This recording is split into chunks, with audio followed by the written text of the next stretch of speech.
नमस्कार दोस्तों, आपने कई बार सोशल मीडिया पर एसएमए से रिलेटेड पोस्ट देखी होगी जिसमें एक छोटा बीमार बच्चा दिखता है, उसके फैमिली वाले दिखते हैं जो क्राउड फंडिंग के लिए लोगों से रिक्वेस्ट कर रहे होते हैं।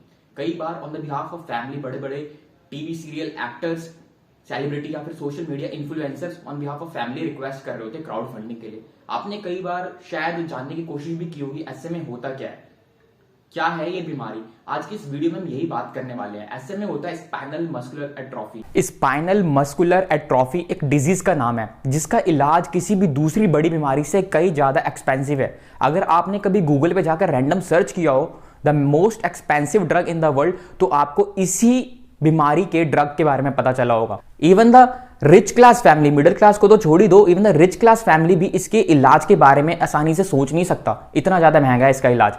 इसलिए मैक्सिमम टाइम पेशेंट के फैमिली वालों को क्राउड फंडिंग के थ्रू पैसे इकट्ठे करने पड़ते हैं। आज ही हम इस वीडियो में यही जानने वाले हैं कि इसका इलाज इतना ज्यादा एक्सपेंसिव क्यों है, और साथ ही हम ये भी समझेंगे कि एसएमए बीमारी होती क्या है। स्पाइनल मस्कुलर एट्रोफी एक न्यूरोमस्कुलर डिसऑर्डर है। न्यूरोमस्कुलर डिसऑर्डर यानी कि मसल से रिलेटेड डिजीज जो कि हमारे नर्व सेल्स के सही से काम ना करने की वजह से होता है। बेसिकली एसएमए हमारे बॉडी के नर्व सेल्स पर अटैक करता है। नर्व सेल्स का काम क्या होता है ये हमने अपनी क्लास 8th 9th में बहुत आसानी से समझा था। नर्व सेल्स का काम होता है हमारे ब्रेन से सिग्नल्स को रिसीव करना और वापस सेंड करना ताकि हम बॉडी मूवमेंट कर सकें।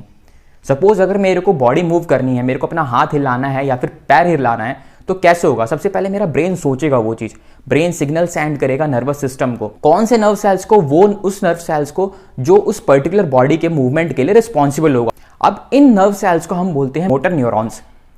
अब हमें यहां पर थोड़ा सा डिटेल में जाना पड़ेगा कि मोटर न्यूरॉन्स और एसएमए में कितना कनेक्शन है, क्योंकि एसएमए और मोटर न्यूरॉन्स डायरेक्ट कनेक्टेड है। अगर हम इसको समझ लेते हैं कि मोटर न्यूरॉन क्या है तो एसएमए क्या है, ये भी हम आसानी से समझ जाएंगे। एक्चुअली हमारी बॉडी हमारे नर्वस सिस्टम पर काम करती है। एवरीथिंग यू डू, आपका कुछ भी करना, बोलना, सोचना, रिएक्ट करना, चीजों को फील करना, कहीं ना कहीं हमारे नर्वस सिस्टम की वजह से पॉसिबल है। ये नर्वस सिस्टम स्पेशलाइज्ड सेल्स का यूज करते हैं बॉडी में सिग्नल्स को रिसीव और सेंड करने के लिए, जिनको हम बोलते हैं न्यूरॉन्स।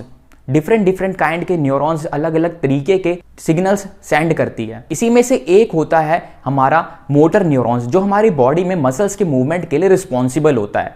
हमारी बॉडी में leg movement, arm, throat, chest movement, face movement, हमारे इन सभी में जितने भी मसल्स आती हैं उन सभी का मूवमेंट हमारे मोटर न्यूरॉन्स के वजह से पॉसिबल हो पाता है। और यहीं से काम शुरू होता है एसएमए का।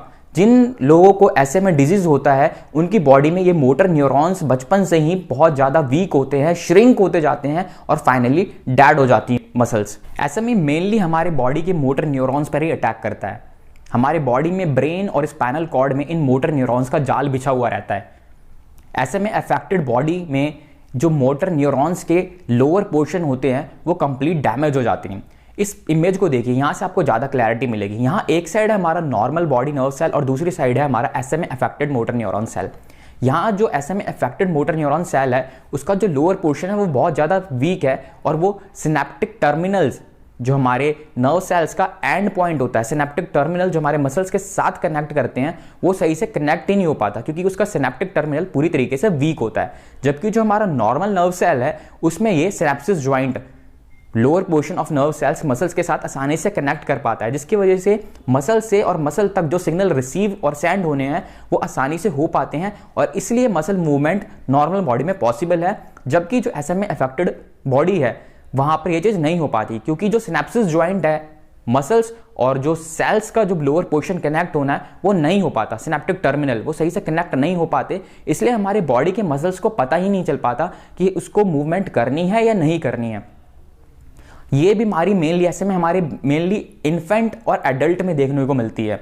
जिन बच्चों को ये एसएमए होता है वो ज़्यादा से ज़्यादा 24 से लेकर 30 महीने तक ही जिंदा रह पाते हैं अगर उनका सही से डायग्नोसिस नहीं होता है तो। जिन बच्चों में एसएमए की शिकायत होती है उनमें अलग तरीके के सिम्टम्स डेवलप होना शुरू होते हैं। लाइक वो चोक करने लगते हैं, अगर कुछ खाते हैं या फिर दूध पीते हैं तो चोक करने लगते हैं, बॉडी मूवमेंट में प्रॉब्लम आती है, सांस लेने में प्रॉब्लम होने लगती है। ये कुछ कॉमन सिम्टम्स हैं जो एसएमए से पेशेंट में ये देखने को मिलते हैं। बेहतर जो भी है वो आपको डॉक्टर बताएंगे, लेकिन ये कुछ कॉमन सिम्टम्स हैं। और एसएमए के कितने सारे टाइप्स हैं और साइन क्या है, सिम्टम क्या है और ये हमारे बॉडी के कौन से क्रोमोसोम की वजह से होता है, ये मैं वीडियो के नेक्स्ट पार्ट में बात करूंगा। बहुत ही जल्दी इसका नेक्स्ट पार्ट आएगा। अब हम आगे बात करते हैं SMA के डायग्नोसिस के बारे में, जिसके बारे में मैंने वीडियो के आगे बात करी थी स्टार्टिंग में कि इतना ज़्यादा एक्सपेंसिव क्यों है इसका इलाज। अब आप सोच रहे होंगे कि एक नॉर्मल ह्यूमन बॉडी में और एक SMA के पेशेंट के बीच बॉडी में क्या डिफरेंस होता है जिसकी वजह से उसके मोटर न्यूरॉन्स वीक होते हैं।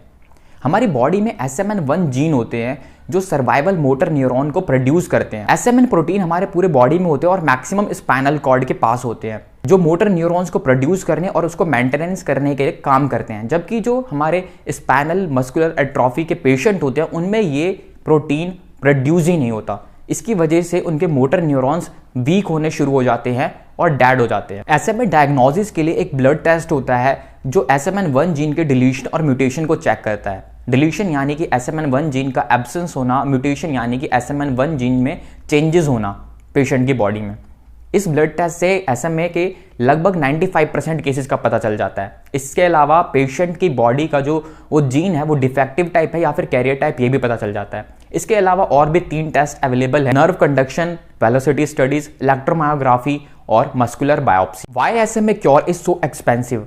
SMA क्योर के एक्सपेंसिव होने के पीछे सबसे बड़ा मेन रीजन है इसके ड्रग मैन्युफैक्चरिंग इंडस्ट्री का स्मॉल साइज और high potential to save life. SMA disease पूरे वर्ल्ड में बहुत ज्यादा रेयर है, इसलिए एक स्पेशलाइज्ड ड्रग की जरूरत होती है। सेकंड मेन रीजन है SMA लॉन्ग रिसर्च और एक्सपर्टीज इन्वॉल्वमेंट के।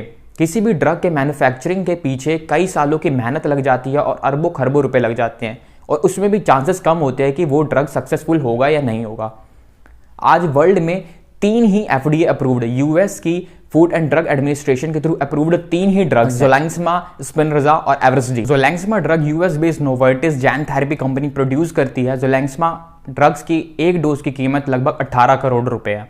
एवरेस्डी Switzerland based Roche pharmaceutical company produce करती है, इसके एक डोज की कीमत लगभग 15 करोड़ रुपए है। Spinraza US based Ionis pharmaceutical company produce करती है और ये किसी एक डोज में नहीं दिया जाता, इसके मल्टीपल डोजेस दिए जाते हैं। पेशेंट के डायग्नोसिस के फर्स्ट ईयर में इस ड्रग के 7 डोज दिए जाते हैं। इस ड्रग के एक डोज की कीमत है 87 लाख रुपए और पेशेंट के लाइफ टाइम तक हर साल 3 डोज दिए जाते हैं इस ड्रग के। इन सभी ड्रग के एक्सपेंसिव होने के पीछे एक सबसे बड़ा मेन रीजन और है, गवर्नमेंट का टैक्स। इंपोर्टेड मेडिसिन के ऊपर लगने वाला गवर्नमेंट टैक्स लगभग 20 से 30%। ये जो प्राइसेस मैंने बताए हैं इन सभी ड्रग्स के 18 करोड़ या फिर 15 करोड़, ये सभी वो प्राइस है जो इंडियन मार्केट में है। ये जब फॉरेन से इंपोर्ट किए जाते हैं तो इनके ऊपर कुछ टैक्स लगता है गवर्नमेंट का 20 से 30%, जिसके बाद ये प्राइस फिक्स होते हैं इंडियन मार्केट में। 2019 में केस आया था जब पेशेंट की फैमिली ने गवर्नमेंट में कांटेक्ट किया था, पीएमए ऑफिस को कांटेक्ट करा था। उसके बाद प्राइम मिनिस्टर ने उस पर्टिकुलर केस के लिए, उस बच्चे के इलाज के लिए इन गवर्नमेंट ड्यूटीज को, इन टैक्सेस को हटा दिया था। और जब ये लगभग 6 से 7 करोड़ कंसेशन हो गया था उस ड्रग पर, उस फैमिली को इस ड्रग को इंपोर्ट कराने में। उस टाइम पर कांग्रेस के वर्कर ने ये बात भी उठाई थी, जिसके रिस्पांस में निर्मला सीतारमण ने आंसर दिया था कि गवर्नमेंट इन सभी इंपोर्टेड मेडिसिन के ऊपर इस टाइप के लगने वाले टैक्स को हटा देगा। लेकिन बाद में कुछ इस टाइप की कोई ऑफिशियल इंफॉर्मेशन नहीं आई है। रिकॉर्ड्स में अब भी यही मेडिसिन के प्राइसेस इंडियन मार्केट में अवेलेबल है, 18 करोड़ 15 करोड़। आज मॉडर्न टाइम में मेडिकल साइंस में बहुत रिवॉल्यूशन हो चुका है और आने वाले टाइम में जब और रिसर्च होगी और टेक्नोलॉजी डेवलप होगी, ड्रग इंडस्ट्री का साइज बढ़ेगा, तो शायद ये बीमारी का डायग्नोसिस और ज़्यादा अफोर्डेबल हो पाए।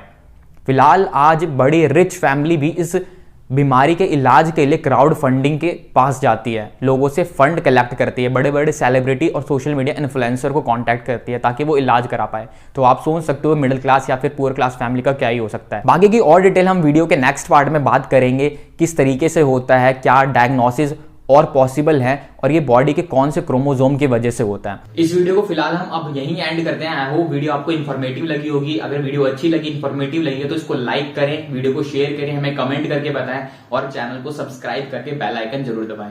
Thank you.